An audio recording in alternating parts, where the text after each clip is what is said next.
Hello, in this video I'm going to be showing you how to install the latest AIO from Cooler Master. It's their MasterLiquid 360L Core ARGB. The first thing to do is install the bracket for our CPU cooler. If you're using an AMD board, you're going to use the stock clips on the motherboard, so there's no additional preparation needed here. While if you're using an Intel motherboard, there's two different backplates that come with the AIO. This one has got Cooler Master 1700 and this one's just got Cooler Master, so you've got an LGA 1200 socket. This is the one you're going to use. As we've got an LGA 1700 socket, we're going to use this one here. So it's just a simple matter of aligning the bracket up with the holes in the back of the motherboard. Then we just need to screw one of these standoffs onto each corner.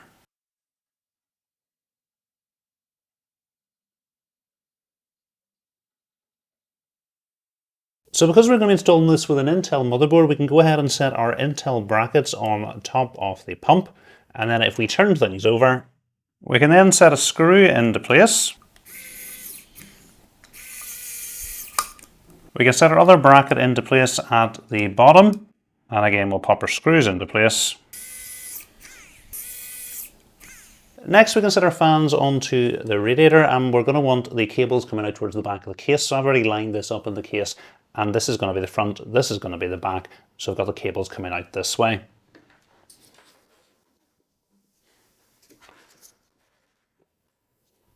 Then we've got these long thumb screws to secure the fans to the radiator.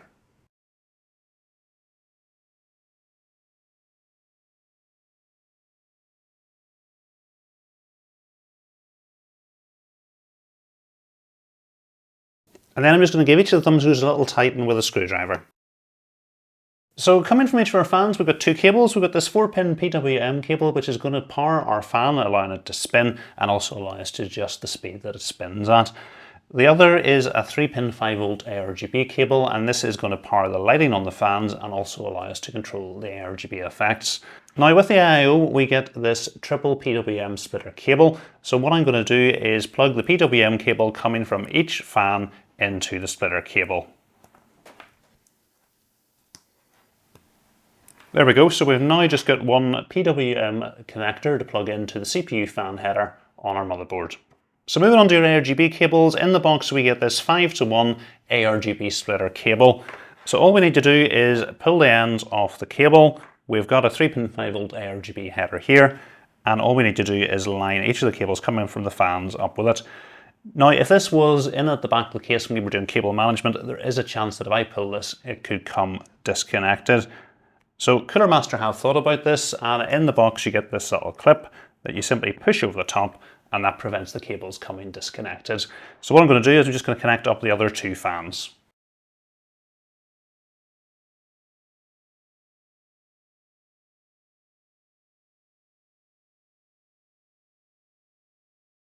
So there we go, all we're going to need to do is plug this ARGB cable into an ARGB header on our motherboard, or actually our case is an ARGB controller, so we can plug it into here as well.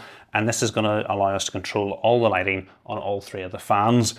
Now coming from this cable, I said it was a 5:1 cable, we've got two additional headers, which means we're going to be able to plug two further devices into it. And this is useful if we take a look at our pump. So coming from our pump, we've got two cables. Again, we've got a 3-pin 5-volt ARGB cable to control the lighting effects on the pump. So as I mentioned, we've got two spare connectors on that 5:1 ARGB cable, so we're just going to need to plug it into here. I'm going to wait until it's installed in the case to plug it in. And the other is a 3-pin fan connector, which we're going to plug into the pump header on our motherboard, and that's going to power the pump and allow us to adjust its speed.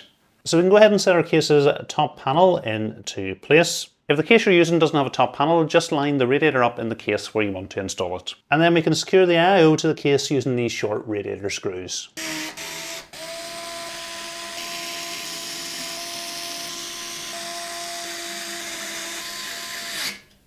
We can then return the top panel to the case.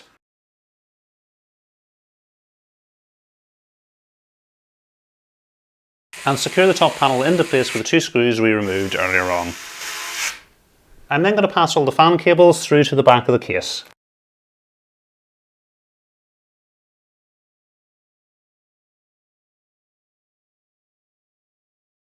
Next we can add some thermal paste to the centre of the CPU. It is included with the cooler.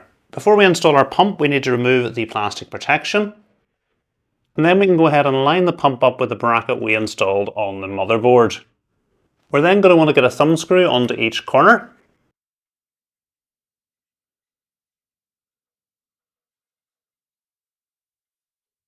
And then we can tighten each corner up with a screwdriver. If you're installing the cooler on an AMD motherboard with an AM4 and AM5 socket, you're going to attach the AMD brackets to the pump in exactly the same way as the Intel brackets, with 2 screws on each bracket. And then all you're going to do is line the cooler up with the stock brackets that come pre-installed to the AMD motherboard. And then once you've got each of the clips in place, you're just going to simply tighten the thumb screws to secure the cooler. So you'll notice I've installed the pump with the tubes over to the right hand side. The reason for this is we've got the MasterLiquid text on the pump itself, and it isn't rotatable. So had you actually installed it in any other orientation, this wouldn't be the correct way up. We've then got the 2 cables coming from our pump, and I'm just going to route them up onto this bracket here, because it's just going to help keep the cables slightly better organized. So you can see just wrapping the cables around there is going to help organize them on the way up towards the top of the motherboard. It wasn't the easiest to get them to fit through, so what I would actually recommend doing is wrapping the cables under this bracket before you install it. I'm then going to pass the ARGB cable through to the back of the case. And then we've got 2 fan headers. The bottom one is our CPU fan header, where we're going to plug the fans and the radiator into. The top one is our pump header. So I'm going to take the cable coming from our pump and plug it into here. I'm going to bring the triple splitter cable coming from the fans and the radiator in and plug it into our CPU fan header. And then we'll just route all the cables through to the back. So at the back of the case we can plug our 5:1 ARGB splitter cable into our ARGB hub. If your case doesn't have an ARGB hub, it's just a simple matter of plugging this cable into an ARGB header on your motherboard. We can then take another spare port on this cable and plug in the ARGB cable coming from our pump into it. And then we'll put the little connector over the top to secure the 2 cables together.